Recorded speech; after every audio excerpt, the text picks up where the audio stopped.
கர்த்தராகிய இயேசு கிறிஸ்துவின் இனிய நாமத்தில் அன்பின் நல் வாழ்த்துக்கள். இந்த வேளையில் கூட நாம் கர்த்தருடைய வார்த்தையை கேட்பதற்கு முன்பாக ஒரு பாடல் உங்களுக்கு சொல்லிக் கொடுக்கலான்னு நினைக்கிறேன். தெரிஞ்ச பாட்டு தான்.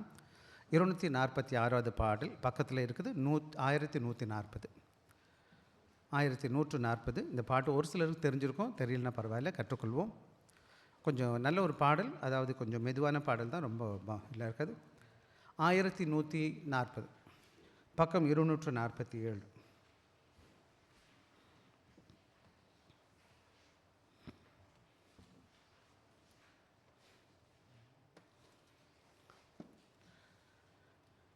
எடுத்துட்டிங்களா?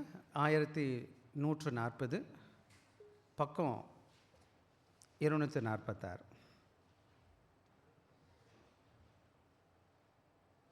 ஓகே, எடுத்துட்டிங்களா? இந்த பாட்டு தெரியுமா? யாருக்காருக்கு தெரியும்? எத்தனை பேருக்கு தெரியும் இந்த பாட்டு? தெரியுமா? என்ன பாட்டு சொல்லுது? படிங்க பார்க்கலாம். ம் ம் ம் இது ஒரு அருமையான பாடல். அது ஒரு சாட்சியின் பாடல். சாட்சியின் பாடல்னால் இது 3 காலங்களை குறித்து பேசுது. 3 காலங்கள். ஒரு மனிதன் ரட்சிக்கப்படுறதுக்கு முன்னாடி எப்படி இருந்தான், ரட்சிக்கப்பட்ட பின்னாடி எப்படி இருப்பான், அதுக்கப்புறம் அவன் என்ன பற்றி இருக்கணும் அப்படின்ற பாடல் நான் உங்களுக்காக பாடி கற்றுக் கொடுக்குறேன். என்னோட கூட இணைந்து பாடுங்க. கொஞ்சம் ஐ நோட்டில் பாடணும். ஐனா உயர்த்தி பாட வேண்டியிருக்கும். சில இடங்களில் நான் லோவில் எடுத்து பார்க்குறேன். கொஞ்சம் நான் முயற்சி பண்ணுறேன். எப்படின்னா எடுத்த உடனே கொஞ்சம் மெதுவாக தான் போகும். அப்புறம் 2வது 3வது சரணம்லாம் கொஞ்சம் ஏற்றி பாடணும். நீங்கள் கற்றுக்கொள்ளுங்கள். உம்மை போல் யாருண்டு எந்தன் இயேசுநாதா, இந்த பாதலத்தில் உம்மை போல் யாருண்டு. பாடலாமா? உம்மை போல் யாருண்டு எந்தன் இயேசுநாதா, இந்த பாதலத்தில் உம்மை போல் யாருண்டு. பாவப்பேடியினில் சிக்கி நான் உழன்றேன், தேவா தம் அன்பினால் மன்னித்தேன். பாவப்பேடியினில் சிக்கி நான் உழன்றேன், தேவா தம் அன்பினால் மன்னித்தேன். உம்மை போல் யாருண்டு எந்தன்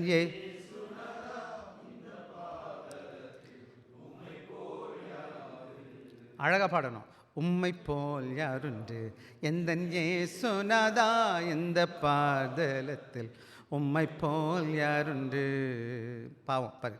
உலகம் மாமிசம் பிசாசு கடியில் அடிமையாகவே பாவி நான் ஜீவித்தேன்.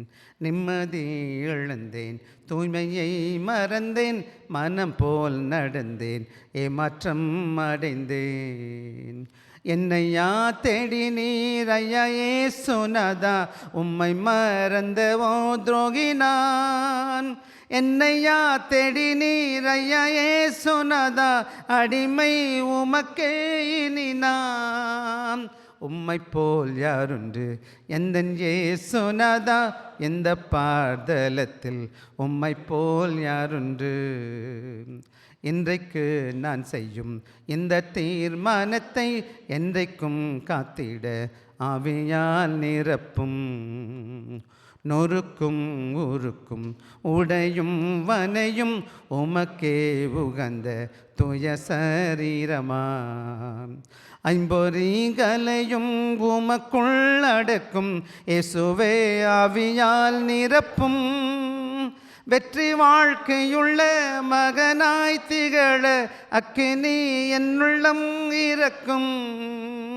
உம்மை போல் யாருண்டு எந்தன் இயேசுநாதா, இந்த பாதலத்தில் உம்மை போல் யாருண்டு. வீட்டிலும் ஊரிலும் செல்லும் மேடமெங்கும் சோதனை வந்திடில் கர்த்தா நீர் காத்திடும்.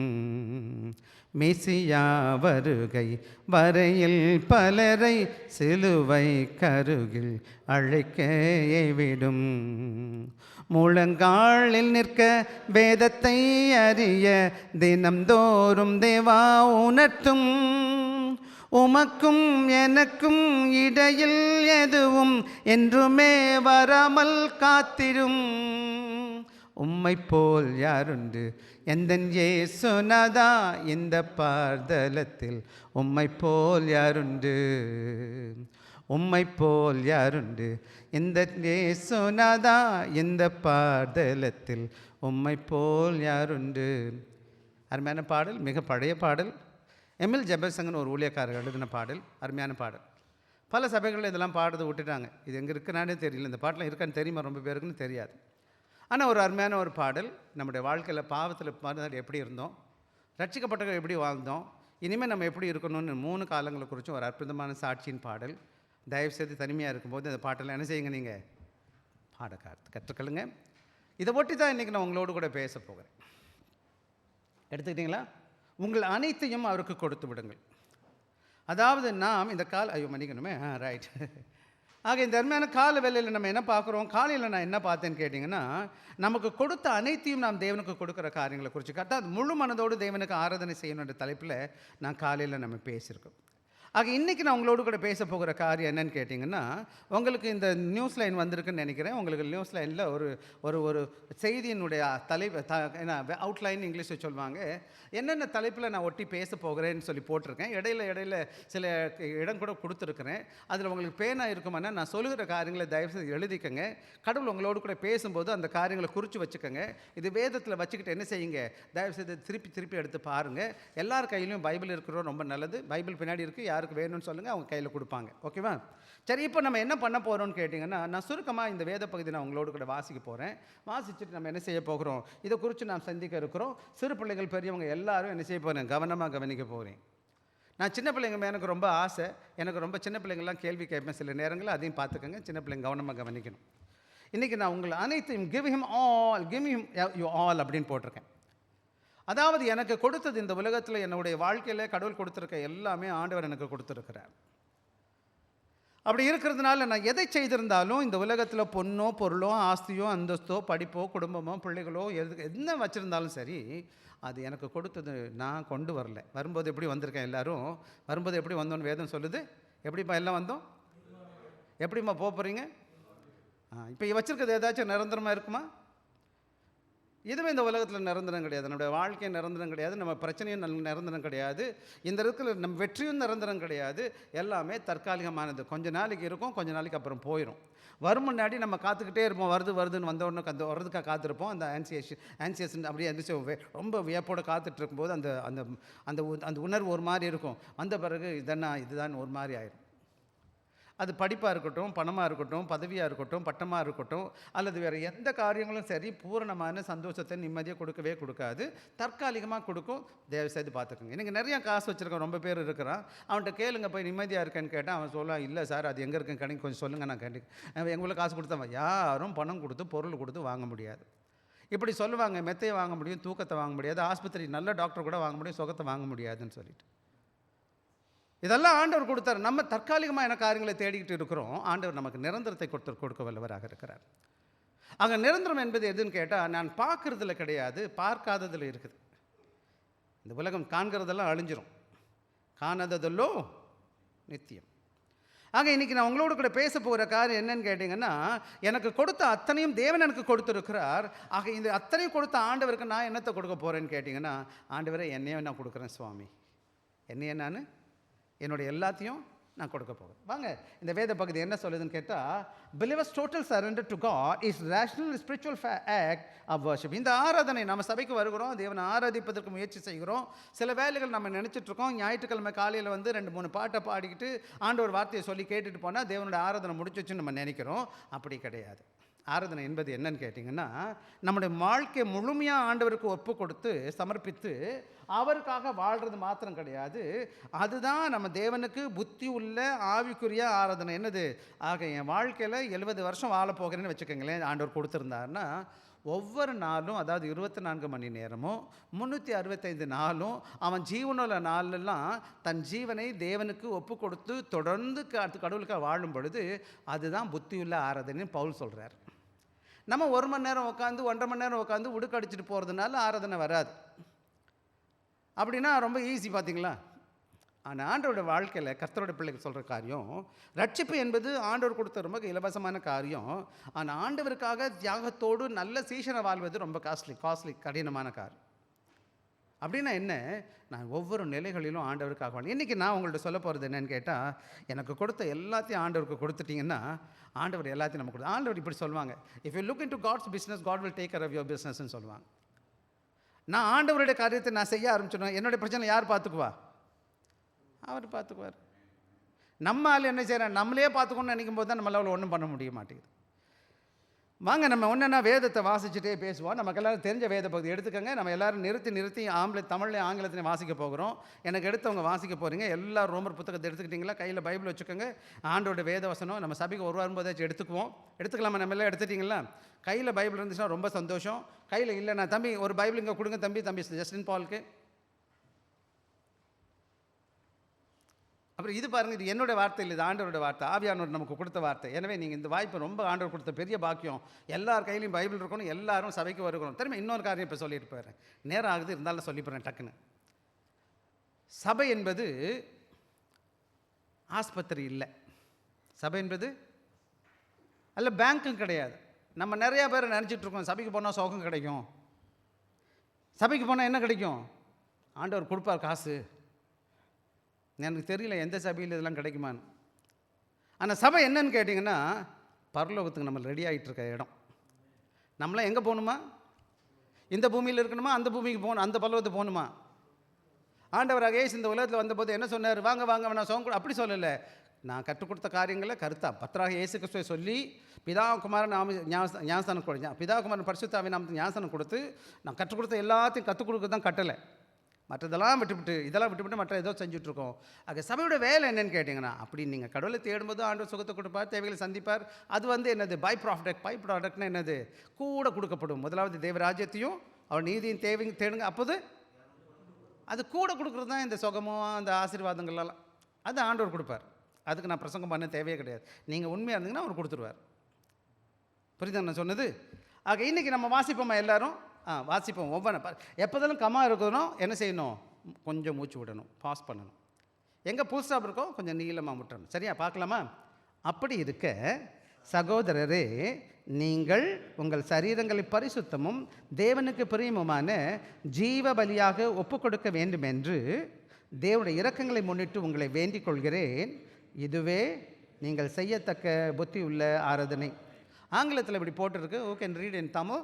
இங்கிலீஷில் வாசிக்கலாமா? ஐ beseech you therefore, brethren, by the mercies of God, that ye present your bodies a living sacrifice, holy, acceptable unto God, which is your reasonable service அப்படின்னு போட்டிருக்கார்.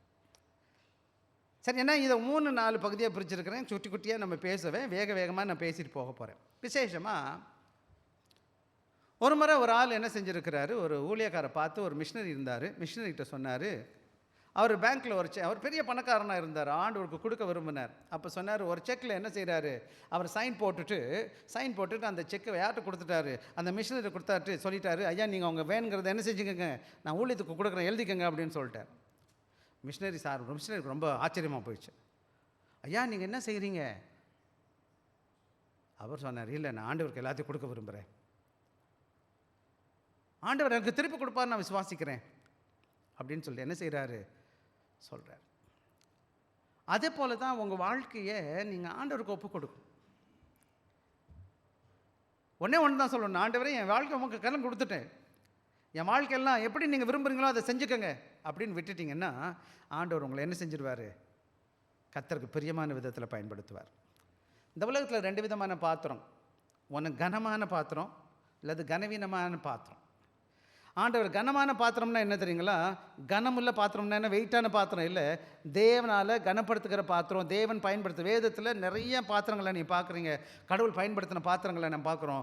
ஆபிரகாம், ஈசாக்கு, யாக்கோபு, தாவீது, இந்த மாதிரி நிறைய பார்க்குறோம். அப்போஸ்தலர்கள் என்ன செஞ்சாங்க? தேவனுக்காக பயன்படுத்த பாத்திரங்கள். தேவனோட நாம மகிமைக்காக தேவன் பயன்படுத்தி இருக்கிறார்.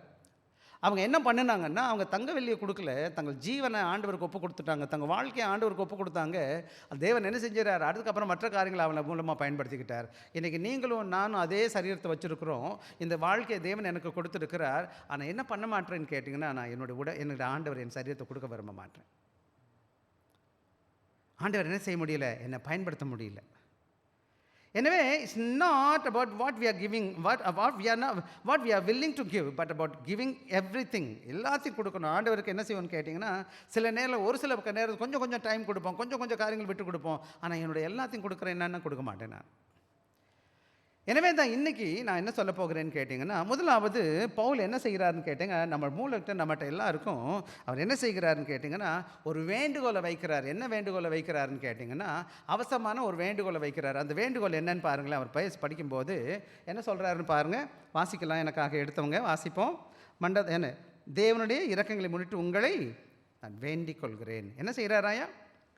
ஆங்கிலத்தில் வேர்ட் போட்டிருக்கு therefore அப்படின்னு வார்த்தை. அப்படி இருக்கின்றது தொடங்கும்போது, அப்படி இருக்கான்னு எதுக்கு தொடங்குறாருன்னு கேட்டால், அதாவது அப்போஸ்தலர் நடவடிக்கைகள் நல்ல அதை ரோமர் எழுதின நிருபத்தை வாசிக்கும் பொழுது முதல் 11 அதிகாரங்கள் அவர் என்ன பேசுகிறாருன்னு கேட்டிங்கன்னா, இந்த உலகத்தில் உள்ள எல்லா மனிதர்களும் பாவிகள், எல்லாரும் ரட்சிக்கப்பட வேணும். ஆண்டவராக இயேசு கிறிஸ்துவே அந்த ரட்சகராக இருக்கிறார். அவர் உங்களுக்காக ஜீவனை கொடுத்து உங்களை மீட்டு இருக்கிறார். அந்த ரட்சிப்பு அவர் இலவசமாக கொடுத்து என்னை உங்களுடைய பிள்ளையாக மாற்றியிருக்கிறார். இன்றைக்கி நானும் நீங்களும் ஆண்டுடைய பிள்ளைகளாக இருப்போம்னா, அவர் என்னை தெரிஞ்சுக்கிட்டுறாரு, என்னை அழைச்சிருக்கிறாரு, என்னை நீதிமான் ஆக்கியிருக்கிறாரு, என்னை மகிமைப்படுத்துவார். ஆக இந்த ரட்சிப்பு யார் கொடுத்ததுன்னு கேட்டால், ஆண்டவர் எனக்கு அன்பளிப்பாக இலவசமாக கொடுத்துருக்கிறார். அப்படி இருக்கிறதுனால இந்த விலையேற பெற்ற ஆசீர்வாதம் பெற்றிருக்கேன் பார்த்தீங்களா. அப்படின்னு முதல் 11 அதிகாரங்கள் அவர் பேசிக்கிட்டு வந்தவர் கடைசியில் என்ன சொல்கிறாரு? இப்படி இருக்கும்போது நீ எப்படி வாழணும்? ரட்சிக்கப்பட்டிருக்கல, ஆண்டவர் இயேசுவை ஏற்றுக்கிட்டீங்க தானே. கடவுளை அறிஞ்சவங்க மாதிரி வாழணுமா, கடவுளை அறியாதவங்க போல வாழணுமா? ஆக கடவுளை அறிஞ்சவங்களுக்கும் கடவுளை அறியாதவங்களுக்கு என்ன வித்தியாசம்? அவன் குடிக்கிறான், அயோக்கியனை வாழ்கிறான், திருடுறான், பொய் சொல்கிறான், ஏமாத்துறான், பணம் பதவி பட்டம் பொன் பொருள் ஆஸ்தி அந்தஸ்துன்னு வாழ்கிறான். அவனுக்கு சொத்து ஒரே ஒரு காரியம்தான் இருக்குது. ஆனால் என்ன செய்யணும்? எப்படி வேணாலும் வாழணும்னு நினைக்கிறான். அவனுக்கு ஏதாச்சும் என்ன நல்ல எண்ணம் இருக்கான்னு கேட்டேன். இல்லவே இல்லை. அங்கே போய் பாருங்கள் எப்படி உட்காந்துருக்கான், என்ன பண்ணிகிட்டு இருக்கான். வாயிற வரதெல்லாம் கெட்ட கெட்ட வார்த்தையாக வரும். குடிக்கிறதும் குமார் எப்படி வாழ்ந்துட்டு இருக்கிறான். ஆனால் நீங்கள் எப்படி வாழ்ந்துட்டு இருக்கிறீங்க? ஆக இந்த சபை, இந்த அன்றைக்கி ரோம திருச்சபையை பார்த்து அவர் வேண்டிக்கிறார், அவர் வேண்டிக் கொள்கிறார். பிசிச்சுன்னு சொல்கிறார். என்ன செய்கிறான்னு கேட்டால், மிகவும் என்ன செய்கிறாரு? ரிக்வெஸ்ட் பண்ணுறார், ப்ளீ பண்ணுறார், வேண்டுறேன் அப்படின்னு கேட்குறார். அவங்கள என்ன செய்கிறாருன்னு கேட்டிங்கன்னா, அன்போடு கூட வேண்டிக் கொள்கிறார். தங்கள் சகோதரர்களையும் செய்யக்கூடாது, தப்பான வாழ்க்கை வாழக்கூடாது, தவறான வழியில் வந்துடக்கூடாது. அதான் அங்கே போடுறாரு. therefore லிங்க் என்ன சொல்லுதுன்னு கேட்டிங்கன்னா, முதல் 11 பிசிச்சுன்றது strong felt plea and not a command but a loving urging சொல்கிறார். அவர் கட்டளை போடலை, இப்படி தான் செய்யணும் அப்படி தான் செய்யணும்னு சொல்லிட்டு சில வேலை நம்ம பிள்ளைகளை இப்படி செய்ய அப்படின்னு சொல்லி நம்ம சொல்லுவோம். ஆனால் பல வேலைகளில் ஆண்டோட ஊழியத்தில் அப்படிலாம் பண்ண முடியாது. நீங்கள் நிறைய பேர் சபைக்கு வரணும்னு எனக்கு ஆசை. எல்லாரும் ஆண்டோட பாதத்தில் நிற்கும் போது ஆண்டவர் சொல்லணும், வெல் டவுன், உண்மை உத்தம ஊழியக்காரனே, கொஞ்சத்தில் உண்மையாக இருந்தேன், உனக்கு கொடுத்த காரியத்தில் நல்லா செஞ்சேன்னு சொல்லி வெல் டன் சொல்லணும்னு ஆசை. ஆனால் பல வேலைகளை நம்ம என்ன செய்ய மாட்டோம்? ஊழியக்காரனாக இருந்து என்னால் செய்ய முடியல. அதுதான் பவுல் செய்கிறாரு. திருச்சபையை பார்த்து கேட்குறாரு, உங்களை நான் வேண்டிக்கிறேன். என்ன பண்ணுறேம்மா? நான் வேண்டிக் கொள்கிறேன் அப்படின்னு சொல்லிட்டு, யாரை வேண்டிக்கிறேன்னு சொல்ல? சகோதரரே. யாரை பார்த்து கேட்குறாரு? பிரதரன். பிரதரன் வார்த்தை என்னன்னா, அங்கே இருக்கிற எல்லா சகோதரனுக்கும் சகோதரியும் அன்போடு வேண்டுகிறார். இன்றைக்கி நீங்களும் நானும் நல்லா கவனமாக கவனிக்க வேண்டிய பாடம் என்னன்னு கேட்டிங்கன்னா, இன்றைக்கி ஒவ்வொரு கிறிஸ்தவ பிள்ளைகளும் நானும் நீங்களும் நல்லா புரிஞ்சுக்கணும். ஒவ்வொருவரும் நாம் தேவனுடைய கிருபையால் ரட்சிக்கப்பட்டிருக்கிறோம். அவருடைய கிருபை நிமித்தமாக நான் சபைக்கு வந்திருக்கிறோம். இங்கே நீங்கள் வந்து உட்காந்துருக்கீங்கன்னா நீங்கள் வரல, ஆண்டவரும் அன்போடு அவருடைய கிருபையினால் உங்களை கொண்டு வந்திருக்கிறார். அவர் ரட்சித்திருக்கிறார், அவர் என்னை அழைத்து வந்திருக்கிறார். அவர் விரும்புகிறார் நீங்கள் எல்லாம் நல்லா இருக்கணும்னு நினைக்கிறார். இந்த ஊழியக்காரனோட ஆசை என்ன தெரியுமா உங்களுக்கு? நீங்கள் எப்போவுமே அப்பா அம்மா என்ன நினைப்பாங்க தெரியுங்களா? என் பிள்ளை நல்லா இருக்கணும், என் பிள்ளை எனக்கு முன்னாடி நல்லா இருக்கணும், என்னை விட நல்லா இருக்கணும் அப்படின்னு தான் நினைப்பாங்க, இல்லையா? அதே போல் ஆண்டோட என்ன விரும்புகிறார் உங்கள்கிட்ட? என்ன வேணும்? தங்க வேணுமா? வெள்ளி வேணுமா? பணம் வேணுமா? அதெல்லாம் அவர் தானே கொடுத்தாரு உங்கள்கிட்ட. அவருக்கு வேணும் இந்த தேங்காய், இந்த உலகத்தில் உள்ள அத்தனையும் அவர் தானே. அவர் எடுத்துக்க முடியாதா? ஐயா, தங்க வயல் அவரோட தான்யா. தேங்காய் பூச்செடி எது வேணாலும் இந்த உலகத்தில் உள்ளதே அவருடைய சொந்தம் தான். எல்லாமே, எல்லாம் மாடு ஆடு அவருடைய சொத்து. நீங்கள் என்ன அவர் கொடுக்குறது? கிடச்சதெல்லாம் அவர் கொடுத்தாரு. வரும்போது ஒன்றும் இல்லாமல் வந்தீங்க, துணி இல்லாமல் வந்தீங்க, போகும்போது துணி இல்லாமல் போக போகிறோம். அவர் கொடுத்ததை அவருக்கு கொடுத்துவிட்டு நான் கொடுத்துட்டேன்னு நினச்சி சொல்லாதீங்க. நீங்கள் அவர் கொடுத்தது நீங்கள் என்ன கொடுக்குறீங்க? ஆக இன்றைக்கி அவர் என்ன செய்கிறாருன்னு கேட்டிங்கன்னா, ஒவ்வொரு கிறிஸ்தவனும் என்ன செய்யணும்னு கேட்டிங்கன்னா, நாம் தேவனுக்கு பயந்து வரக்கூடாது. சபையில் பாஸ்டர் எதுவும் சொல்வார், அதுக்காக வரக்கூடாது. எனக்கு ஆசையும் கிடையாது. உங்களை யாரும் பயன்படுத்தி எதனால் வரப்போகிறது கிடையாது. ஆண்டோட கிருபைனால ஆண்டவர் உங்களை கூட்டிகிட்ருக்கு.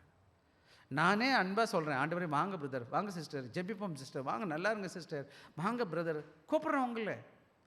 இங்கே எவ்வளோ இடம் காலியாக இருக்குது, எனக்கு வருத்தமாக இருக்குது. ஏன் தேவனார் இங்கே எவ்வளோ பேர் இருக்கிறோம் பாருங்கள். ஃபோனில் உட்காந்துருக்கான், குடிச்சிருக்கிறான், வெறிச்சிருக்கிறான், என்னென்னமோ பண்ணி நாசமாகிட்டு இருக்கான். அவனோட போய் பாருங்கள், அவன் வாழ்க்கையை பாருங்கள். கடவுள் அறியாத எத்தோட வருத்தம் என்னன்னு கேட்டால், ஆண்டோட பிள்ளையாக இருக்கிறேன்னு சொல்கிறவன் நிறைய பேர் வரமாடும் இல்லை பாருங்கள். ஆக என்ன சொல்கிறேன்னு கேட்டிங்கன்னா, ஒரு அப்பா தான் ஒரு குழந்தை விசேஷமாக சில வேலைகளை தத்தெடுக்கிற பழக்கத்தை நீங்கள் பார்த்துருப்பீங்க. அப்பா ஒரு பிள்ளையை தத்தெடுத்துட்டான்னு வச்சுக்கோங்களேன், அந்த அப்பா என்ன செய்ய மாட்டார், தன் பிள்ளையை கண்டிப்பாக என்னை நேசிக்கணும்னு சொல்ல மாட்டார். அந்த பிள்ளைக்கு என்ன செய்வார், நேசிப்பதற்கு நேரம் கொடுப்பார், அன்பு செலுத்த வாய்ப்பு கொடுப்பார். அந்த பிள்ளை என்ன செய்வார், அவர் அன்பு செலுத்தி அந்த குழந்தைக்கு வாய்ப்பு கொடுப்பார், கீழ்ப்படுறதுக்கு கற்றுக் கொடுப்பார் இல்லையா. இன்றைக்கி நம்ம பிள்ளைகளை கூட நம்ம சில வேலை கண்டிக்கிறோம், ஆனால் விரும்புகிறோம் என் பிள்ளை என்னை நேசிக்கணும், கீழ்ப்படியணும்னு நினைக்கிறோமா இல்லையாப்பா? இன்றைக்கி நம்முடைய பெற்றவங்க எப்படி நேசிக்க விரும்புகிறார்களோ அதே போல் நம்முடைய ஆண்டவர் நம்ம நேசிக்கிறவராக இருக்கிறார். அதன் பிரதிநிதி தான் அந்த ஊழியக்காரனா பவுல் என்ன சொல்கிறாரு, அவங்கள பார்த்து நான் உங்கள்கிட்ட வேண்டிக்கிறேன். என்ன சொல்கிறாருப்பா, என்ன செய்கிறாரு, உங்களை வேண்டிக்கிறார். வேண்டிக்கிறது அவசரமான வேண்டுகோளை பார்க்குறோம். ஆக இன்றைக்கி ரெண்டாவது முக்கியமான காரியம் என்னன்னு கேட்டிங்கன்னா, அவர் எப்படி வேண்டுகிறாருன்னு, இரக்கங்களை முன்னிட்டு, தேவனுடைய இரக்கங்களை முன்னிட்டு நான் வேண்டிக்கிறேன். எதை வச்சு வேண்டுறாராம் அவர், எதுமா வேண்டுகிறேன்னு சொன்னீங்கன்னா, பை மர்சிஸ். எது நம்மளை உந்துதுன்னு கேட்டால் தேவன் விரும்புகிற வண்ணமா, அதை தான் இங்கே நம்ம பார்க்குறோம். பாருங்கள், அது என்ன செய்கிறார், மர்சிஸ் ஆஃப் காட். மர்சிஸ்னால் என்னன்னு இல்லை, இப்போ ப்ளூரல் ஃபார்மில் போட்டிருக்கு, இரக்கங்களை முன்னிட்டு. என்ன இரக்கம்னா, இரக்கமா இரக்கங்களா? ஒவ்வொரு நாளும் ஆண்டவர் புது இரக்கத்தை கொடுக்குறார். நம்ம நிர்மூலமாக இருப்பது சுத்த கிருபை. ஒவ்வொரு நாளும் காலையில் எந்திரிக்கிறோம், தூங்குறோம், எந்திரிக்கிறோம், முழிச்சு பார்க்குறோம், அந்த நாள் கண்கள் திறக்க முடியுது, காது கேட்குது, காலை வச்சா நடக்க முடியுது, இன்னும் நான் மூச்சு விட்டுட்டு இருக்கிறேன், சாப்பிட முடியுது, ரெஸ்ட் ரூம் போக முடியுது, எல்லா வேலையும் நான் செய்ய முடியுது. எத்தனை பேர் முடியாமல் இருக்காங்க தெரியுமா உங்களுக்கு? எத்தனை பேர் ராத்திரி படுத்தவங்க காலையில் எந்திரிக்கல உங்களுக்கு தெரியுமா உங்களுக்கு? எத்தனை பேர் மருத்துவமனையில் இருந்திருக்காங்க தெரியுமா உங்களுக்கு? எத்தனை பேருக்கு சாப்பாடு இல்லைன்னு தெரியுமா உங்களுக்கு? எத்தனை பேருக்கு நல்ல டாய்லெட் இல்லைன்னு தெரியுமா உங்களுக்கு? எத்தனை பேருக்கு எத்தனை விதமான ஆசீர்வாதங்கள் இல்லை தெரியுங்களா? நீங்களும் நானும் பாக்கியமான பிள்ளைங்க. அவர் என்னை எல்லாத்தையும் கொடுத்துருக்கிறார். நிம்மதியாக நான் வாழ்ந்துட்டு இருக்கிறேன். காலையில் எந்திரிக்கிறேன், காலையில் சாயங்காலம் முடிச்சு போனோன்னே எனக்கு 100 ரூபாய் எனக்கு சம்பாதிக்க முடிஞ்சிச்சு. கையில் காசு இருக்குது, என் பர்ஸு திறந்த காசு இருக்குது, என் ஃப்ரிட்ஜை திறந்த சாப்பாடு இருக்குது. காலையில் இன்றைக்கி பிரச்சனை என்னன்னு கேட்டால், சிங்கப்பூரில் நான் பார்த்தது, எந்த துணியை போடணும்னு எனக்கு தெரியல, எந்த செருப்பு போடணும்னு எனக்கு தெரியல, இந்த நேரத்தில் என்ன சாப்பிடணும்னு எனக்கு தெரியல. எல்லா சாப்பாடும் நான் கீழே போடுறேன். நான்லாம் ஒரு சின்ன ரைஸ் கூட போடாத இடத்துல, எங்கள் அப்பாலாம் போட விட மாட்டார், ஒரு அரிசி கூட, சாதத்தை கூட. இன்றைக்கி இங்கே நிறைய கொட்டிக்கிட்டு உட்காந்துருக்குறோம். ஒரு பக்கம் மக்கள், அன்றைக்கி நான் ஃபோட்டோவில் பார்க்குறேன், ஒருத்தன் எலும்பு தோலுமாக இருக்கிறான், துணி இல்லை, சாப்பாடு இல்லை, அப்படியே எலும்பெல்லாம் தெரியுது. இன்னொரு பையன் பார்க்குறேன், ரொம்ப உடம்புலாம் முடியாமல் தோல் வியாதியில் இருக்கிறான். நான் சொல்லிக்கிட்டே போகலாம்.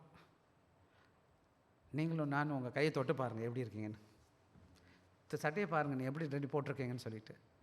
இதை விட கூத்து பாருங்களேன், அழகான ஏர் கண்டிஷன் சர்ச், வெளியில் போனால் வேர்க்குது, கொட்டுது, இங்கே குளிருது. இதாங்க பாருங்கள், இங்கே பிரச்சனை என்னது, நமக்கு குளிருது குளிருது பாஸ்டர். சில வேலை அங்கே நின்று இருக்கும், கை கொடுத்தா பார்த்தா சில்லுன்னு இருக்கும். ஐயோ சில்லுன்னு இருக்கே பாவமே, கொஞ்சம் கம்மி பண்ணி சொல்லியிருக்கேன் பாருங்கள். நமக்கு ஆண்டோட ஆசீர்வாதத்துக்கு ஆண்டோட இரக்கம்யா, ஆண்டோட கிருபை. அவர் என்ன சொல்கிறாருன்னு கேட்டிங்கன்னா, mercy is referring to all compassionate action shown in salvation. நம்முடைய இரக்கத்தினால தேவன் என்னை ரட்சித்திருக்கிறார். அவர் இரக்கத்தின் அவர் அதாவது என் மேலே அவர் வச்ச அன்பினால, அவர் நான் செய்த நல்ல காரியத்தினால என்னை ரட்சிக்கலை. நான் ரொம்ப நல்லவனான்னு கேட்டிங்கன்னா, நமக்கு எல்லாருக்கும் தெரியும் நம்மளை பற்றி யாருக்கு தெரியும் நம்ம யாருன்னு? நம்ம மட்டும் பார்த்துக்கங்களேன், நம்ம நினைக்கிறதெல்லாம் டிவி மாதிரி ஓடிச்சுன்னு வச்சுக்கோங்களேன். நம்ம நினைக்கிறதெல்லாம் ஒரு டிவியில் கனெக்ட் பண்ணி ஃபுல்லாக லைனை ஓட விட்டோன்னு வச்சுக்கோங்களேன், எப்படி இருக்கும்னு நினைக்கிறீங்க? நீங்கள் நினைக்கிறதெல்லாம் பார்க்க முடியாது, அப்புறம் உலகம் ஒருத்தம் கூட மதிக்க மாட்டோம். ஸோ இதுதான் உலகம். ஆண்டவருக்கு தெரியுமா இதெல்லாம்? இப்போ மட்டும் இல்லை, எப்போவுமே அவருக்கு தெரியும். நீங்கள் சாகிற வரை என்னென்ன பண்ண போகிறீங்க, எப்படி இருப்பீங்கன்னு அவருக்கு நல்லா தெரியும். ஆக அவரோட இரக்கம், நான் நல்லவனா கெட்டவனா என்பதை விட அவரோட இரக்கத்து நிமித்தமாக நான் ஆண்டோட மகனாக மாற்றி இருக்கிறேன், என்னை ரட்சித்திருக்கிறார். எனவே நாம் என்ன செய்யணும்னு கேட்டேன்னா, நாமே ஒப்பு கொடுக்க வேண்டும். அவருடைய இரக்கத்தினால கிடையாது, அவருக்கு பயந்து கிடையாது, அல்லாது அவர் இரக்கத்தை பெறுவதற்காக கிடையாது. அவர் இரக்கத்தை எனக்கு முன்னாடியே கொடுத்ததுனால அவருக்கு நான் என்ன பண்ணணும்? ஆண்டவர்கிட்ட இரக்கத்திற்கு சொல்கிறார், வாங்கப்பா. ஆக நான் உங்களுக்கு சொல்லுகிற காரியம் என்னன்னு கேட்டிங்கன்னா, ஆண்டவருடைய பிள்ளைகளாக நாம் சபைக்கு வருவதற்கு நோக்கம் என்னன்னு கேட்டிங்கன்னா, ஆண்டவர்கிட்ட என்ன பெற்றுக்கொள்வேன் என்பதில்லை, அவர் என்ன எனக்கு கொடுத்துட்டார், அது தேங்க்யூ சொல்லணுமா வேணாமா? ஒரு சின்ன கொஞ்சோண்டு ₹1 வாங்கினேன், டே தேங்க்யூன்னு சொல்கிறேன். ஒரு பச்சை தண்ணி கொடுத்தா நன்றின்னு சொல்கிறேன். அதான் திருவள்ளுவர் சொல்லிட்டா, இன்னா செய்தாரே ஒருத்தல் அவர் நான் என்ன சொல்லிட்டாரு, நன்னே செய்தனும் நன்றி மறப்பது நன்றன்று, நன்றல்லது இன்றே மறப்பது அன்றே மறப்பது நன்றுன்னாரு. நாங்கள் சபை என்ன சொல்லுதுன்னு கேட்டிங்கன்னா, நன்றி உள்ள இருதயத்தோடு தெய்வ சமூகத்தை கடந்து வருகிறோம். ஏன்னு கேட்டால், அவர் என்னை ரட்சித்திருக்கிறார், என் தேவையை சந்தித்திருக்கிறார். இந்த சபையில் காலையில் சாயங்கால வேலையில் வந்து உட்காந்துருக்கிறேன். எனக்கு தெரியும், நான் கஷ்டப்பட்டு வேலை பார்த்துருக்கேன், வேர்வை செஞ்சுருக்கிறேன். உங்கள் கூட வேலை பார்த்த எத்தனை பேர் எப்படி இருக்கிறான்னு நீங்கள் பார்த்துக்கிட்டு இருக்கிறீங்க. ஆண்டவர் உங்களை ஆசீர்வதிச்சிருக்கேன். இந்த சபையில் இது 20வது வருஷம் எனக்கு. எத்தனை பேர் நான் பார்த்துருப்பேன் நீங்கள் நினைக்கிறீங்க?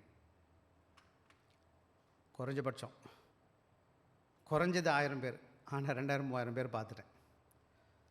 எவன் ஒருத்தன் சபையில் வந்து எனக்கிட்ட நான் பார்த்ததில் ஆண்டவருக்கு உண்மையாக இருந்தானோ, ஆண்டவர் மெதுவாக தூக்கிட்டார். சில பிள்ளைங்க வந்து ரொம்ப புத்திசாலி, நான் ரொம்ப புத்திசாலி பாஸ்டர், உங்களுக்கு ஒன்றுமே தெரியாது, என்னையும் சேர்த்து திட்டிட்டு போவான். திட்டுறான், போட. என்னையே திட்டலை, நான் சொல்கிறது அவனுக்கு பிடிக்கலன்னா அவருடைய வார்த்தையை திட்டு. அவர் இயேசுவே பிடிக்கல, அவனுக்கு ஜாலரா அடிக்கிற ஆள் வேணும்னு நினைப்பேன். நான் அப்படிலாம் முடியாது.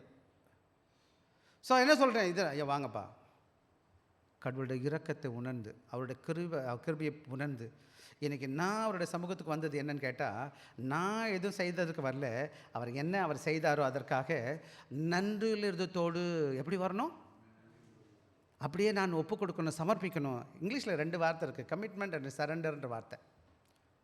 சரண்டர்னால் என்ன அர்த்தம் தெரியுங்க? கமிட்மெண்ட்னா ஆண்டவரே நான் செய்கிறேன் ஆண்டவரே, ஆனால் செய்யாமல் இருக்க முடியும். சரண்டர்னால் என்ன தெரியுமா? போலீஸ்காரன் துப்பாக்கி வைக்கிறான்னு வச்சுக்கோங்களேன், நீங்கள் என்ன பண்ணுவீங்க? தூக்கிட்டு என்ன செய்வீங்க? ஐயா நான் ஒன்றும் செய்ய முடியாது, என்னை நான் விட்டுட்டேன், என் கையில் ஒன்றுமே கிடையாது, நான் ஒன்றும் பண்ண முடியாது. சரண்டர் அப்படின்னு சொல்கிறது. சரண்டர்னா என்ன அர்த்தம்? அவர்கிட்ட துப்பாக்கி இருக்கேன், என்கிட்ட ஒன்றுமே இல்லை, ஆண்டவர்கிட்ட விட்டுறணும். நான் இல்லை சுவாமி, நீங்கள் என்னை பார்த்துருக்கீங்க.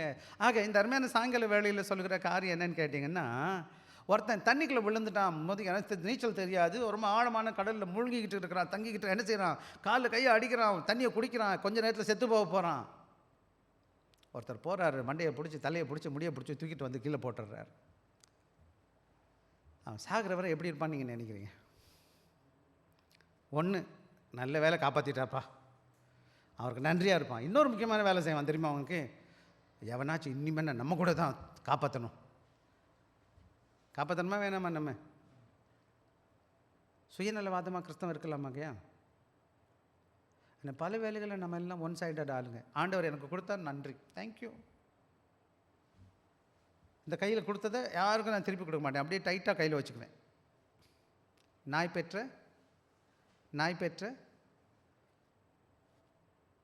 பெற்ற தெங்கம்பலம்னு கேள்விப்பட்டிருக்கீங்களா? நாய் பெற்ற தெங்கம்பலம். நாய்கிட்ட தேங்காய் கொடுத்தா என்ன பண்ணும்? நாய்கிட்ட தேங்காய் கொடுத்தா என்ன பண்ணும்? யாருக்கும் கொடுக்காது, அதுக்கும் சாப்பிட முடியாது. தமிழ் தெரியாமல் இருக்கிறீங்க. நாய் பெற்ற தெங்கம்பலம்னு ஒரு பெரிய சொல்லு, தமிழில் வெளி முக்கியமான வார்த்தை. நாய் பெற்ற தெங்கம்பழம்னு சொல்லுவாங்க இதை. அதே போல் எனக்கு கிறிஸ்தவர்களாக நான் பெற்ற ஆசீர்வாதத்தை நான் என்ன செய்யலை, நானும் ஒழுங்காக வச்சுக்கல, நானும் யாருக்கும் கொடுக்க முடியாது.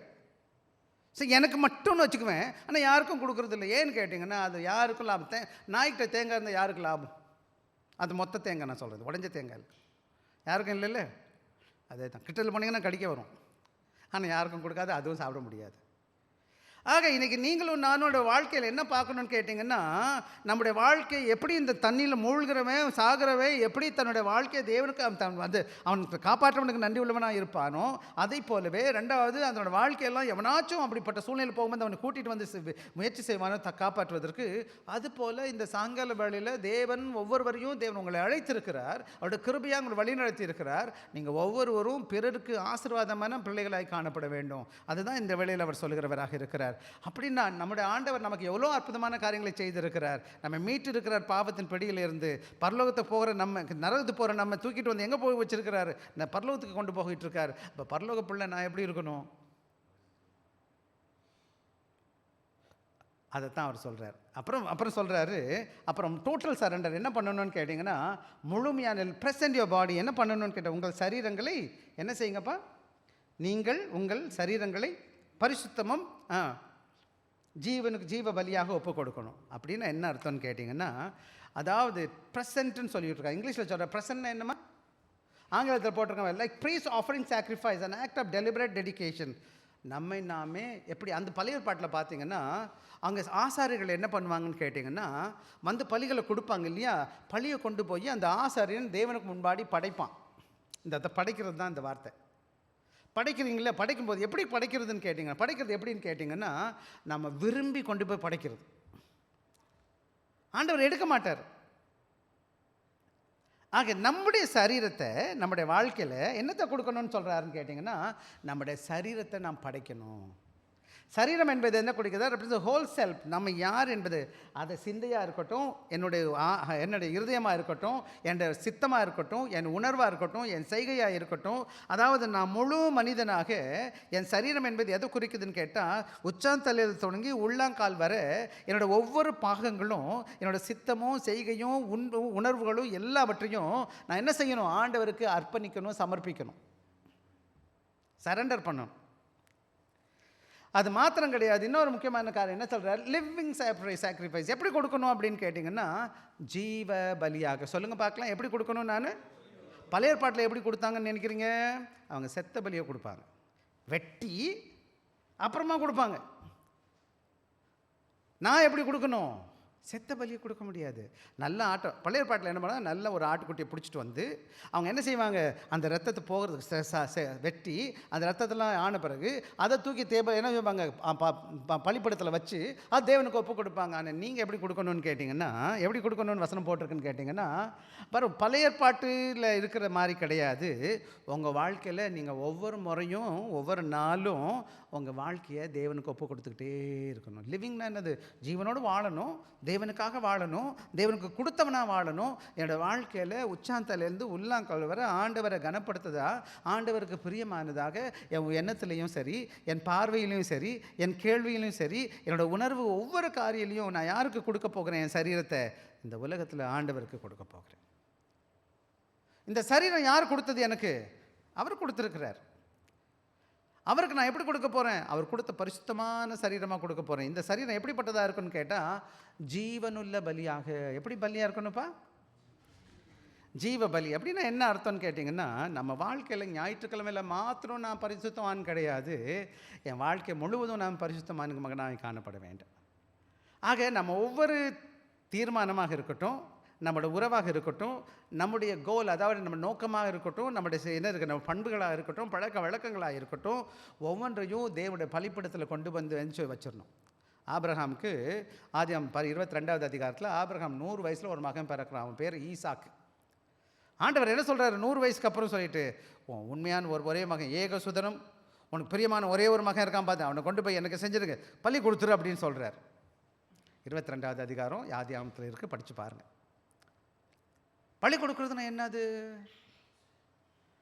நாம் தேவனுக்கு நம்மை நாமே சமர்ப்பிக்கிறது. இது எப்படி செய்யணும்? நான் விருப்பப்பட்டு செய்யணும். ஆண்டவர் என்கிட்ட பிடுங்க மாட்டார், கேட்க மாட்டார். எனவே அதாவது நம்ம ஒரு நேரம் கொடுத்துட்டு மற்ற நாள் பண்ணி மாதிரி வாழ்கிறது கிடையாது. வாழ்க்கை முழுவதும் தேவனுக்கு பிரியமான தியாகமான வாழ்க்கை வாழணும். ஆன்கோயிங் சொல்கிறாங்க. ஆக பல வேலைகளில் ஊழியத்தில் வருகிற மக்களை நம்ம பார்த்துருக்கோம். ஆண்டவருக்காக நிற்கிற மக்களை பார்க்குறோம். பிரச்சனைகள் வரும், மனபாரம் வரும், போராட்டம் வரும். நீங்கள் வேலை ஸ்தலத்தில் பிரச்சனைகள் வரும், போர்மேன் திட்டுவான், பண பிரச்சனை இருக்கும், எப்படி எப்படியோ சூழ்நிலை வரும். நீங்கள் இருக்கிற இடங்களில் ஆண்டவருக்கு பிரியமாக ஆண்டோட மகிமைக்காக காணப்படணும். விசேஷமாக நாங்கள் மாதிரி ஆளுங்க ஊழியத்தில் வந்துட்டோம். ஊழியத்தில் வரும்போது எங்களுக்கு நிறைய தேவைகள் இருக்கும், பிரச்சனைகள் வரும். என்ன செய்யும்? எல்லாம் சரியாக போகாது. ஆனால் ஒன்று மட்டும் தெரியும், எங்களோட ஆண்டவர் என் கூட இருக்கிறார். இந்த உலகத்தில் வாழ்கிறவரே ஆண்டவருக்காக வாழ்வோம். எடுத்துக்கிட்டால் அவருக்காக போயிடுவோம். என்ன தள்ளிட்டு வந்தால் என்னத்தை கொண்டு போக போகிறோம்? ஆண்டவருக்காக மரிக்கிறதை விட பெரிய ஆசீர்வாதம் இருக்கா இந்த உலகத்தில்? ஆக இந்த அருமையான சாயங்கால வேளையில் சொல்கிற காரியம் என்னன்னு கேட்டிங்கன்னா, இந்த சரீரம் எனக்கு தேவன் கொடுத்த ஆலயம். இந்த சரீரம் எங்கே இருக்குது? யார் இருக்காரு இந்த சரீரத்தில்? 1 கொரிந்தியர் 3வது அதிகாரம் 16வது வசனம். எனக்காக சுருக்கமாக வாசிக்க நேரம் ஆகுது.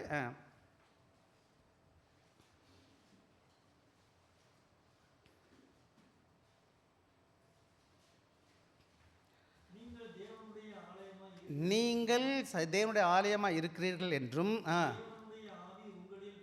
தேவனுடைய ஆவி உங்களில் வாசமாக இருக்கிறார் என்றும் அறியாதிருக்கிறீர்களா? அடுத்த வசனம், கெடுத்தால் 1 கொரிந்தியர் 3வது அதிகாரம் 16-17 வசனம். அவரை கெடுப்பார். தேவனுடைய ஆலயம் பரிசுத்தமாக இருக்கிறது. நீங்கள் தான் அந்த ஆலயம். எங்கே இருக்காரு ஆண்டவரப்பா? பில்டிங்கில் இல்லை. வேதத்தில் அந்த வசனம்லாம் இருக்குது, நான் காமிக்க நேரம் இல்லை. ஆண்டவர் எந்த பில்டிங்கில் இருக்கிறாரு? அவர் உங்களுக்குள்ளே தான் இருக்கிறார். எங்கே இருக்கிறாரு? உங்களுக்குள்ளே தான் இருக்கிறார். எங்கே இருக்கார்? எங்கே இருக்கிறாரு? அதே 1 கொரிந்தியர் 6வது அதிகாரம் 19வது வசனம் எனக்கு வாசிங்க யாராச்சும். 1 கொரிந்தியர் 6:19. உங்கள் சரீரமானது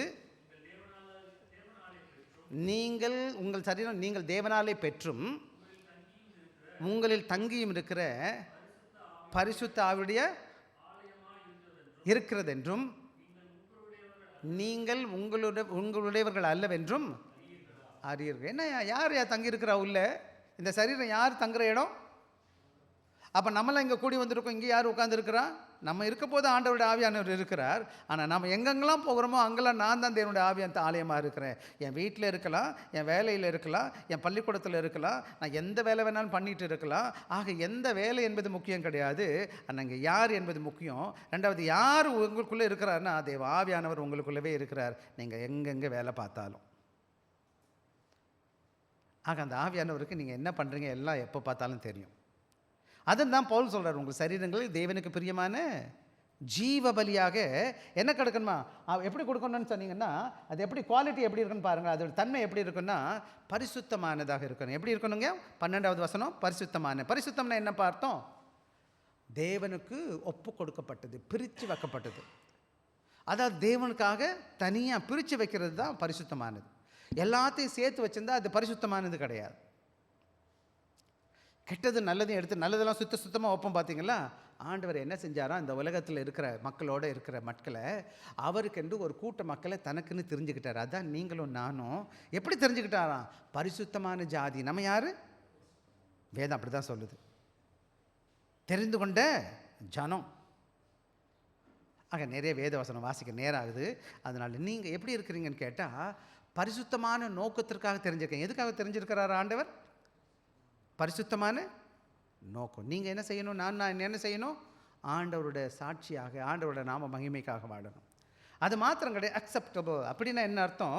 பரிசுத்தமும் என்ன வரு? பிரியமுமான. எப்படி பண்ணணும்ப்பா? ஆண்டவருக்கு பிடிக்கிற மாதிரி. அவருக்கு பிடிக்காத 2 விதமான ஆஃபரிங். காயின் ஒருத்தன் கொண்டு வந்தான், ஆபேல் காணிக்கை கொண்டு வந்தான். ஆனால் ஆபேல் காணிக்கையை ஆண்டவர் அங்கீகரித்தார். ஆனால் காயின் காணிக்கையை ஆண்டவர் என்ன செய்யலை? கங்கிக்கலை. அவன் ஏன்னா என்ன அர்த்தம்? அந்த காணிக்கை எப்படி இல்லை? ஆண்டவருக்கு பிரியமானதாக இல்லை. இன்றைக்கி நானும் நீங்களும் சபைக்கு வர்றது ரொம்ப முக்கியம் இல்லை. நல்லது, நீங்கள் வாங்க, தொடர்ந்து வந்து பங்கு கொள்ளுங்கள், கடவுள் ஊழியத்தை செய்யுங்க. ஆனால் என்ன நான் எப்படி கொடுக்கணும்? ரைட்டு, ஜீவ பலி எப்படிப்பட்டதாக இருக்கணும்? பரிசுத்தமானதாக இருக்கணும். ரெண்டாவது, அவருக்கு பிரியமானதாக இருக்கணும். இன்றைக்கி என் வாழ்க்கையை சற்று யோசித்து பாருங்கள். நான் பின்னாடி கடந்த 6 நாள் உலகத்தில் இருக்கிறேன். என் கூட இருக்கிறவங்க எல்லோரும் கடவுள் அறியாத பிள்ளைங்க. குடிக்கிறாங்க, வெறிக்கிறாங்க, சண்டை போடுறாங்க, என்னென்னமோ பண்ணுறாங்க. எனக்கும் பெரிய சோதனை வருது, மனபாரம் வருது. என்னடா பண்ணுறது? யாரை பார்த்து வாழ்கிறேன்? ஆண்டவர் பார்த்து வாழ்கிறேன்னா அவனை பார்த்து வாழ்கிறேன்னா? யார் எனக்கு மாதிரி?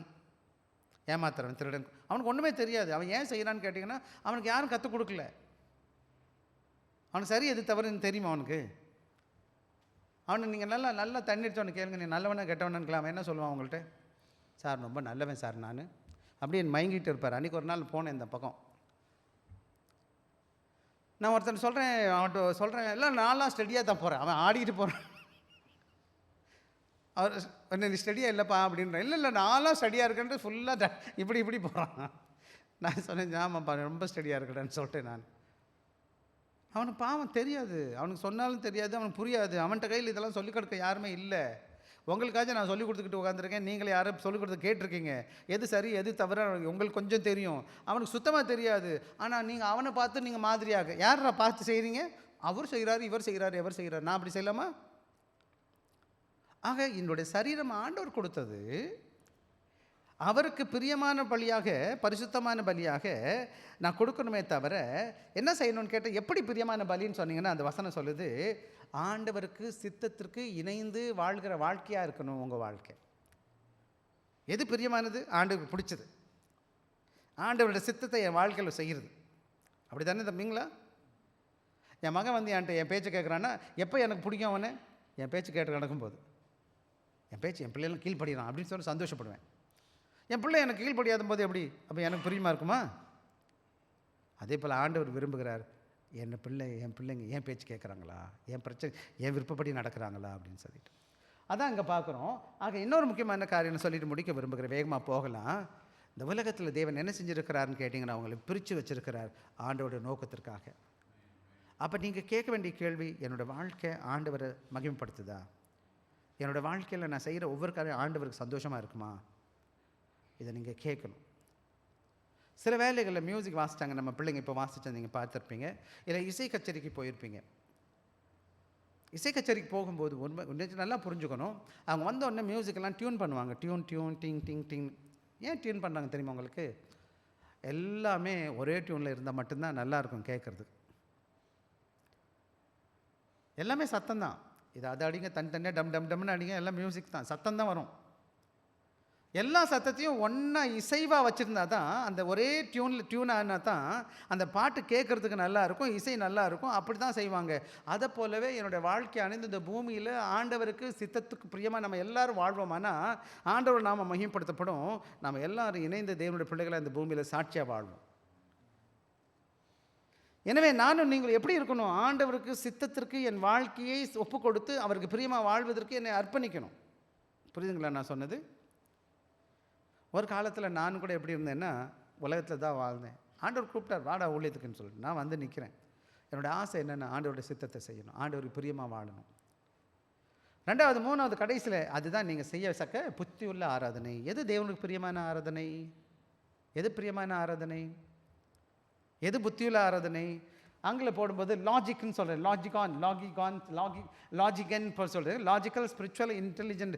ஆண்டவருக்கு இதுதான் புத்தி உள்ள ஆராதனை என்பது என்னன்னு கேட்டிங்கன்னா, நம்ம நினைச்சிட்ருக்கோம் ஆடுறது, கத்துறது, கூச்சல் போடுறது, அது இல்லை ஆராதனை.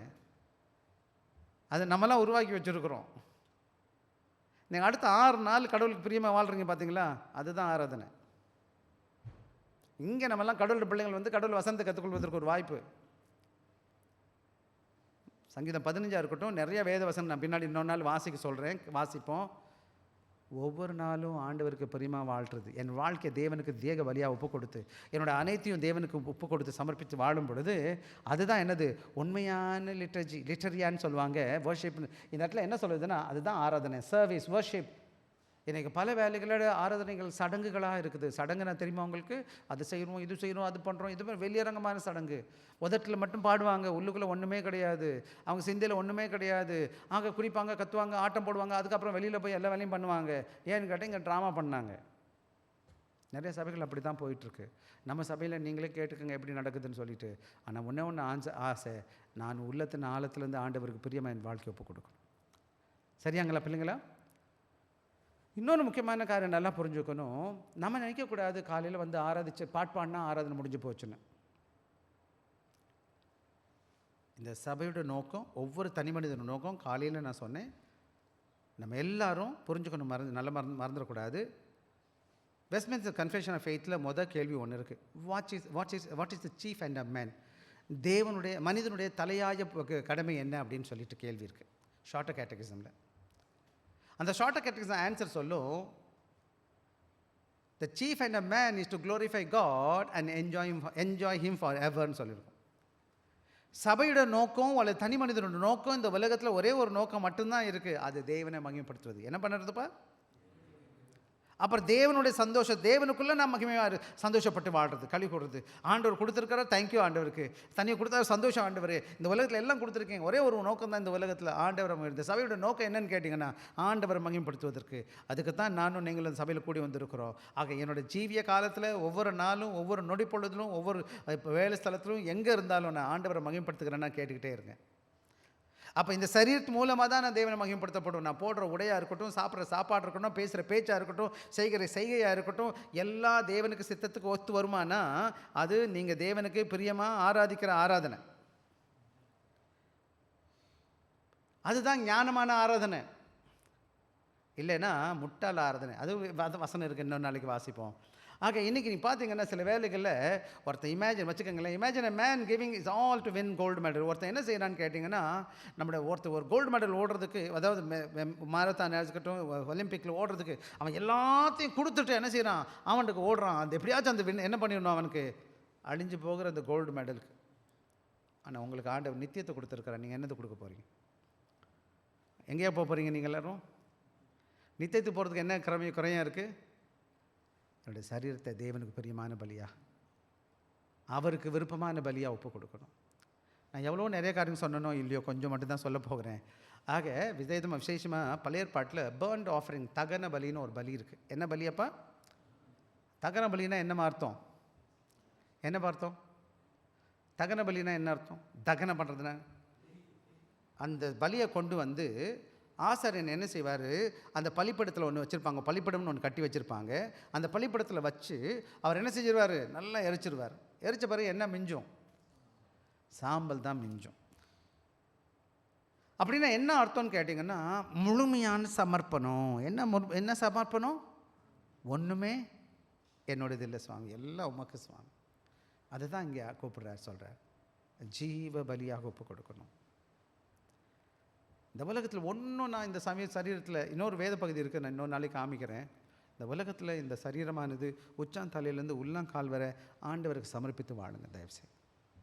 உங்கள் எண்ணம், செய்கை, செயல்பாடு, லிவிங் சாக்ரிஃபைஸ்னால் டிவோட்டட் லைஃப். நம்முடைய வாழ்க்கை முழுவதும் ஆண்டவருக்கு ஒப்பு கொடுத்து வாழணும். ஒரு சில காரியங்களுக்கு கேள்வி, அங்கே கேள்வியில் உங்களுக்கு கொடுத்துருக்குறேன். இந்த கேள்வி உங்களுக்கு கேட்டு பாருங்கள். என்னையா கேட்டு பாருங்கள், ஏதாச்சும் இருக்கான்னு சொல்லிட்டு. ஆக இங்கே முக்கியமாக பார்க்கும்போது, giving all is not fanatical but faithful. It's faithful. இது நம்ம கொடுக்குறது முட்டாள்தனம் கிடையாது. ஆண்டவருக்கு என்ன கொடுக்கணும் அப்படி முட்டாள்தனமாக செய்யணும், அல்ல வைராக்கியம் அப்படி கிடையாது. ஆண்டவருக்கு பிரியமாக உண்மையாக செய்வதற்கு அப்படின்னா என்னன்னு கேட்டிங்கன்னா, அவருடைய இரக்கத்துக்கு நான் கீழ்ப்படிந்திருக்கிறேன். அது மாத்திரம் கிடையாது, ஒவ்வொரு நாளும் என் வாழ்க்கையை ஆண்டவருக்கு ஒப்பு கொடுக்கிறவனாக இருக்கிறேன். அப்புறம் எப்படி இருக்கணும்? பரிசுத்தமான, அவருக்கு பிரியமான பலியாக ஒப்பு கொடுக்குறேன். எப்போதும் ஆண்டவருக்காக கொடுக்க எனக்கு கர்த்தர் கிருபை தரணும்னு நீங்கள் ஜெபிங்க பாருங்க. Once you gave all for him, one you gave என்னது, அவர் எல்லாத்தையும் எனக்கு கொடுத்துருக்க, நான் திருப்பி கொடுக்கணும்னு பாருங்கள். என்ன கேள்வின்னு கேட்டிங்கன்னா, இந்த கேள்வி நான் அங்கேயும் போட்டிருக்கேன். உங்கள் வாழ்க்கையில் have you surrender all areas of life to Christ? உங்கள் வாழ்க்கை முழுவதும் ஆண்டவருக்கு ஒப்பு கொடுத்துருக்கீங்களா? கொஞ்சோண்டு வச்சுக்கிட்டீங்களா? ரெண்டாவது, ஒவ்வொரு நாளும் ஆண்டவருக்காக வாழ முயற்சி செய்கிறீங்க. Living as a daily sacrifice, ongoing and willing. கடவுளுக்காக வாழ்வதற்கு ஒப்பு கொடுக்குறீங்களா? அதே போல் does your life reflect worship in all what that you do? எங்கே என்ன செஞ்சாலும் ஆண்டவரை நீங்கள் ஆராதிக்கிற ஒரு வாய்ப்பு. நான் காலையில் பேசும்போது தான் சார், நாம் எதை செய்தாலும் யாருக்கு செய்கிறோம்? இயேசு கிறிஸ்துவின் பேரில் எந்த வேலை செஞ்சாலும் அது ஒரு ஆராதனை, அவரை மகிமைப்படுத்துகிறோம். அங்கே நீங்கள் சாட்சியாக இருக்கிறீங்க, ஆண்டவர் உங்களை கனப்படுத்த விரும்புகிறவராக இருக்கிறார். எனவே கடைசியில் நம்ம கேள்விட்டு போகலாம். ஆக நீங்கள் இந்த கடைசியில் என்ன செய்யுங்க, எந்த இடத்த நீங்கள் ஆண்டவர் கொடுக்காமல் இருக்கிறீங்கன்னு யோசிச்சு பாருங்கள். அப்படின்னா இப்போ கொடுங்க, முழுமையாக கர்த்தர் கொடுங்க. நீங்களாக இருக்கட்டும், உங்கள் மனைவி, உங்கள் பிள்ளைங்க, உங்கள் வேலை, உங்கள் படிப்பு, கடவுளுக்கு கடவுள் கொடுத்ததை கடவுள் கொடுப்பீங்கன்னு சொன்னால் ஆண்டவர்கிட்ட சொல்லுங்கள், ஆண்டவரே என்னுடைய சரீரத்தை, என்னோடய வாழ்க்கையை, என்னோடய காரியத்தை, என் குடும்பத்தை உம்முடைய பலிப்படத்தில் நான் உன்னை கொண்டு வந்து என்ன செய்ய போகிறேன்? சமைக்க போகிறேன். எனக்கு எதுவும் வேணாம் சுவாமி, நீங்கள் தான் கொடுத்தீங்க, உமக்கு கொடுக்குறேன்னு சொல்லி பாருங்கள். முதலாவது தேவராஜ்யத்தையும் நீதியும் தேடு, அப்பொழுது எவையாகும் உங்களுக்கு கூட கொடுக்கப்படும். இந்த அருமையான சாயங்கால வழியில் நம்ம சொன்னது எந்தளவுக்கு உங்களுக்கு புரிஞ்சிச்சுன்னு எனக்கு தெரியல. ஒன்று தான் சொல்வேன் நான். ஆண்டவர் உங்களுக்கு எல்லாத்தையும் கொடுத்துருக்கிறார். நீங்கள் கொடுக்கும்போது உங்கள் வாழ்க்கையில் தேவைகளுக்கு மேலே அவர் சந்திக்க வல்லவராக இருக்கிறார். நிறையா உதாரணத்தை பைபிளையும் காமிக்கலாம், வெளியிலையும் நான் காமிக்க முடியும். நான் கவர்மெண்ட்டில் வேலை பார்த்துட்டு இருந்தேன். 10 வருஷம் டீச்சராக வேலை பார்த்தேன். நான் trained school teacher. Trained school டீச்சர்னா நானும் முறைப்படி ட்ரைனிங் ஆகியிருக்கிறேன். அதில் பேர் நான் கவர்மெண்ட்டில் தான் வேலை பார்த்தேன். அப்போ இன்னும் வயசு கம்மி, இந்த தலையெல்லாம் கொஞ்சம் கருப்பாக இருந்துச்சு. என்ன, நான் 29 வயசு அந்த டயத்தில் நான் இந்த பைபிளை ஒன்று தூக்கிக்கிட்டு அதெல்லாம் போட்டுட்டு நான் யாருக்குமே சொல்லாமல் கொல்லாமல் பைபிள் காலேஜ் வந்து ஜாயின் பண்ணிட்டேன். எல்லோரும் என்னை கிறுக்கன்னு சொன்னானுங்க. என்னன்னு சொன்னானுங்க? சுத்த கிறுக்கன் பாரு, கவர்மெண்ட் வேலையை விட்டுட்டான், 29 வயசு 30 வயசு கூட ஆகலை. நீங்கள் என்னென்னு சொல்லியிருப்பீங்க? நீங்களும் சேர்ந்து அப்படி தான் சொல்லியிருப்பீங்க. எங்கள் அப்பாட்ட போய் சொல்கிறேன், அதெல்லாம் நீ வேலையை விடக்கூடாது அப்படின்றாரு. அதெல்லாம் நீங்கள் பேசக்கூடாது. பைபிளை தூக்குனேன், ஒன்றுமே இல்லை. ஆண்டோட கிருபை இன்றைக்கி நான் உங்கள் முன்னாடி நிற்கிறேன். நான் பிரசங்கமெல்லாம் பண்ண தேவை கிடையாது, என்ன ஆண்டுச்சு அப்படின்றத விட நான் உங்கள் முன்னாடி நிற்கிறேன். யார் தங்கள் வாழ்க்கையை ஆண்டவருக்கு ஒப்பு கொடுத்தீங்களோ அவர்கள் தேவல் கைவிடவே மாட்டார். ஒரு சிலர் சொன்னாங்க, நீங்கள் பைபிளை தூக்குனடா ஆண்டவர் ஒன்று தூக்கிடுவார் அப்படின்னு சொன்னது ஞாபகம் இருக்குது எனக்கு. நீங்கள் ஆண்டவருக்காக உங்கள் வாழ்க்கையில் ஆண்டவரோட வசனத்தை பிடிச்சிக்கிட்டு ஆண்டவருக்காக நின்று பாருங்கள்.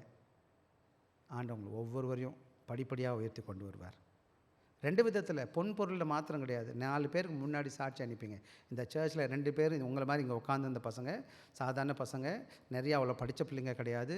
என்கிட்ட வந்தான் ஒருத்தன், பாஸ்டர் நான் ஊழியத்துக்கு போகிறேன் பாஸ்டர். நான் சரி வாடா உன்னை ட்ரைனிங் பண்ணுறேன் அப்படின்னு சொல்லிட்டு கொண்டு போய் ஊழியத்தில் போட்டு படிக்க வச்சு ஒரு ஊழியத்தை தொடங்கி கொடுத்து இந்த வருஷம் நவம்பர் மாதம் அவங்க 2 பேரும் பாஸ்டர் அபிஷேகம் பண்ண போகிறேன்.